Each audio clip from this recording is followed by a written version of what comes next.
In this final video dedicated to mass spectrometry of proteins and biomolecules, I will be talking about the most typical experiments you might want to perform when studying biomolecules using mass spectrometry, both as a general overview and also some specific examples.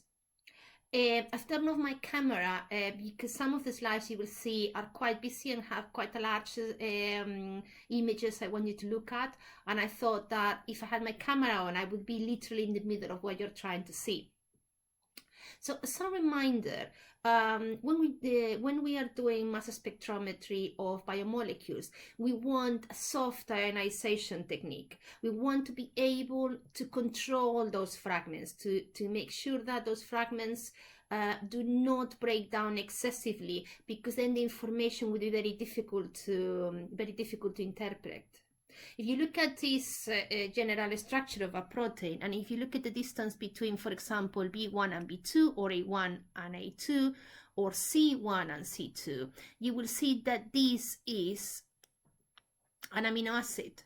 So that's what you are aiming for when you are doing mass spectrometry and why of proteins, and why you're using a soft ionization technique, because you need an equipment and an ion source that will allow you to produce those fragments that then can be easily put together into information about the structure of the protein.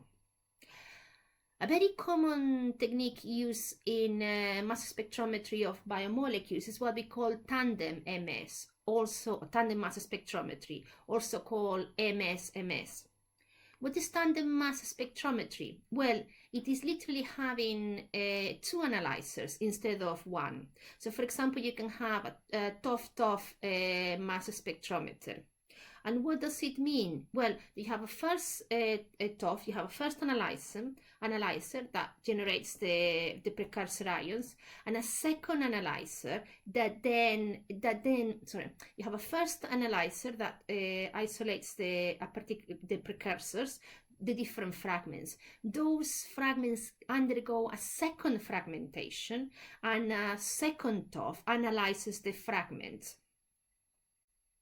This slide shows some of the most common experiments, mass spectrometry experiments you might want to perform in proteomics, and they are all MS experiments. They are all tandem mass spectrometry experiments. The first one is called product ion scanning. So the first, and it's used to identify amino acid sequence in a specific peptide. So it gives you structural information about the proteins. So the first analyzer is set to one specific precursor ion at the time, and then each precursor ion is then subsequently fragmented, and the second analyzer will record scan those fragmentation patterns, and that's how you have information about the structure of the proteins, the different peptides that make that protein.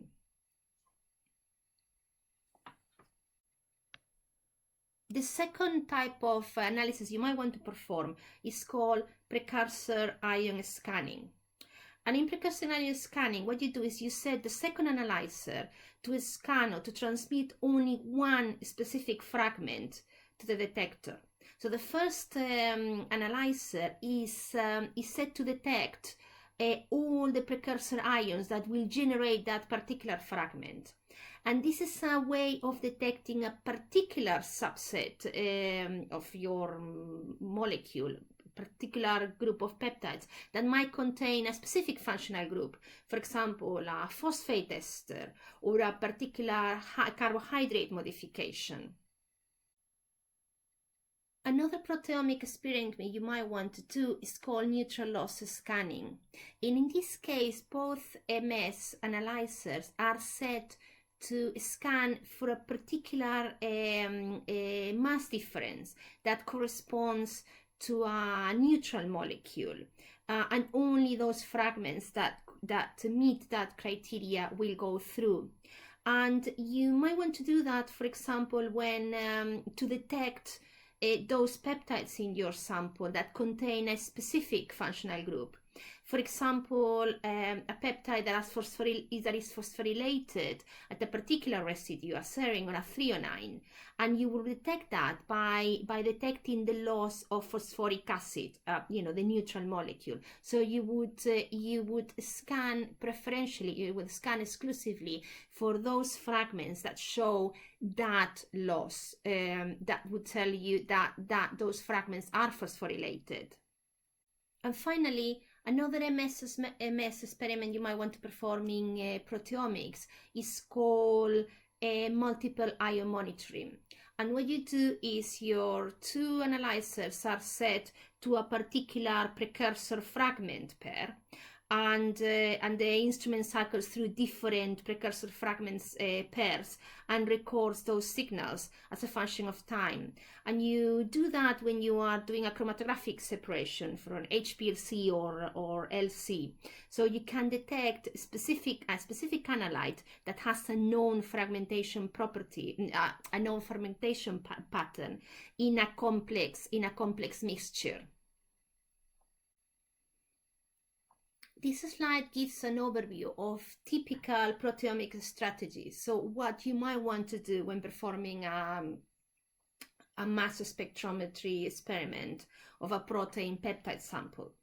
So for example, you might want to identify a protein, and this is what I mentioned in an earlier video about fingerprint identification.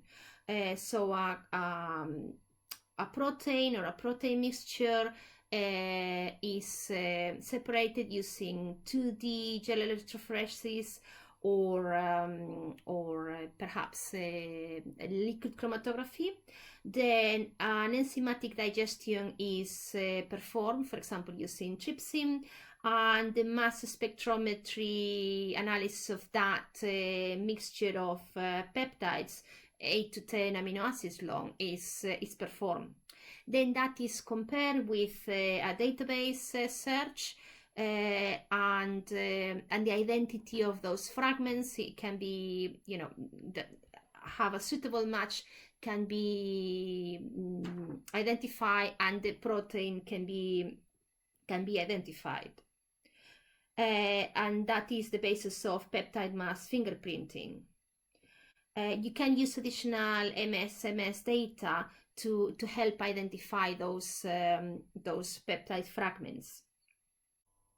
Example B is a schematic diagram of how to perform random protein identification and quantification, which is sometimes called shotgun proteomics. So selected peptides are subject to product ion scanning in a tandem mass spectrometer. Liquid chromatography mass spectrometry is used to quantify the sample, and the MS data can be used to identify the samples on compared with the information from a database, so you can have an idea about the abundance of different peptide fragments and the identity of those fragments. C is an example of quantification-driven identification, which means that the quantification and the identification part of this proteomics experiment are separated. So you've got your peptide mixture that goes through an LC-MS quantification procedure, so you get an idea of an abundance of the different peptides, and then some specific peptides that might show particular interesting properties, for example, in terms of their abundance, are subject to an LC-MS experiment, and those fragments are subsequently put into a database search to confirm, to identify the fragments. So it's not all the sample that goes through the analysis. It's only particular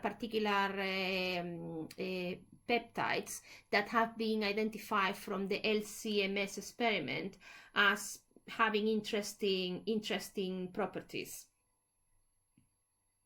The final example can be used to measure with high precision the abundance of a particular series of peptides. So then you have already some peptides in mind that you are looking for in your mixture, so you already have a list of targets.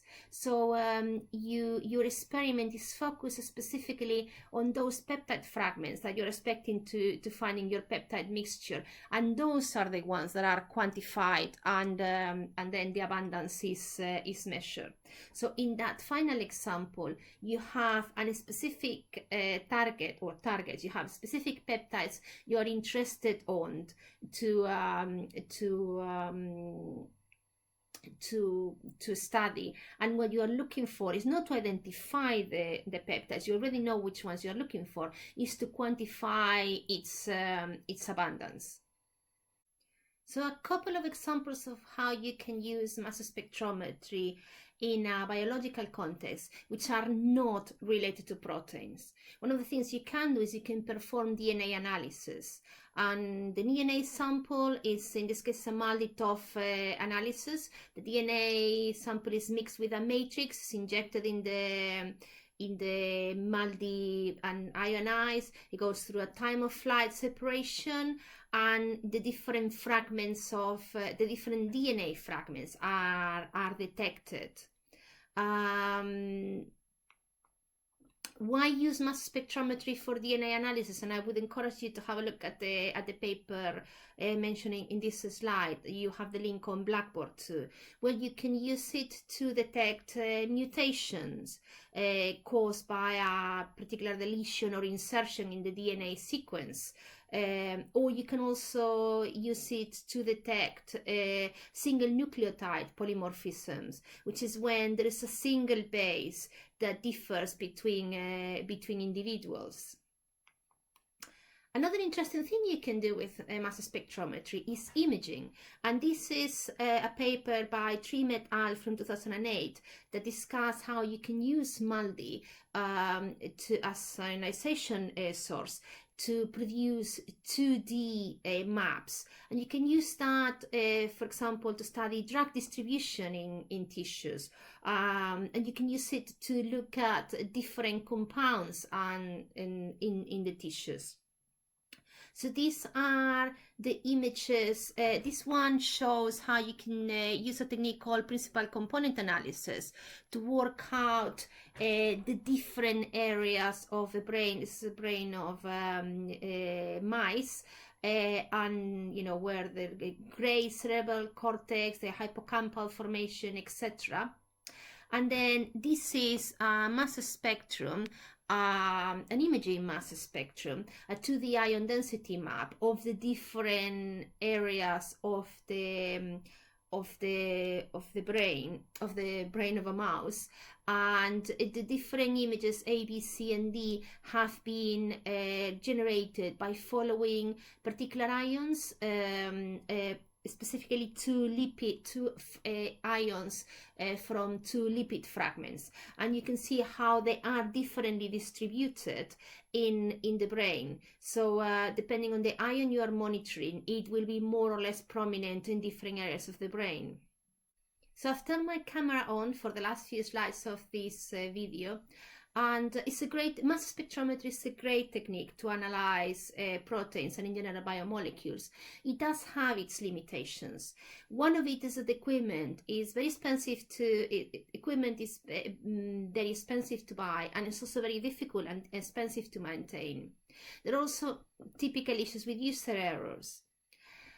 In terms of the structural information it provides, for example, when analyzing proteins, still cannot beat NMR. So you've got less structural information that you would get if you were performing NMR spectra. However, the improvements are being made all the time, and the new analyzers are really given fantastic results in terms of the accuracy and the sensitivity and the mass resolution they can achieve. So finally, just to conclude, It's a very important area in the analysis of proteins and biological molecules.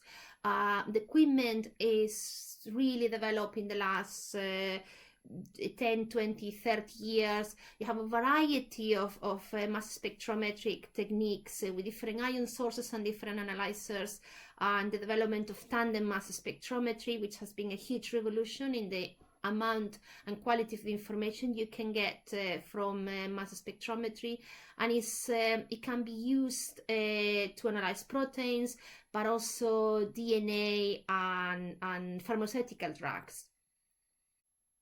So this is the last video in this series of videos dedicated to mass spec, in the biological applications of mass spec.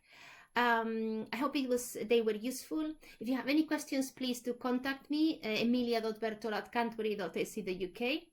And thank you very much for watching.